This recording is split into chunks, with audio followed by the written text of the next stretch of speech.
Antisémitisme, près de 100 tombes du cimetière israélite alsacien de Quatzenheim, au nord-est de Strasbourg, ont fait l'objet de profanation, a indiqué la préfecture ce mardi.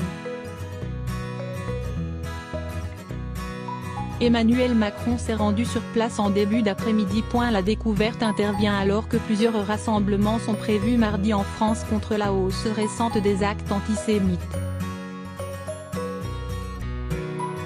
Au total, 96 tombes du cimetière juif de Quatzenheim, au nord-ouest de Strasbourg, ont été découvertes profanées mardi. La préfecture du Bas-Rhin a condamné ces faits avec la plus grande fermeté, dénonçant un acte antisémite odieux. Le parquet de Strasbourg, compétent dans cette affaire, a indiqué à l'AFP ouvrir une enquête de flagrance confiée à la section de recherche, SR, de la gendarmerie de la capitale alsacienne. Aucune interpellation n'a eu lieu à ce stade. Selon Sylvain Ouesserman, député LaREM du Bas-Rhin, des croix gammées ont été dessinées sur les tombes.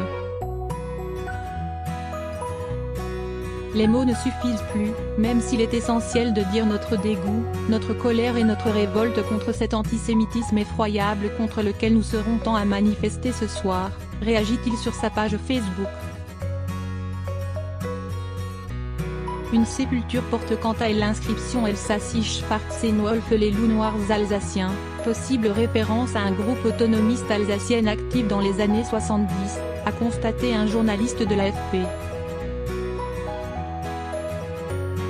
Le quotidien régional l'Alsace mentionne également des inscriptions en allemand, peintes en jaune et bleu, ainsi que des tags sur la porte d'une maison à l'extérieur du cimetière.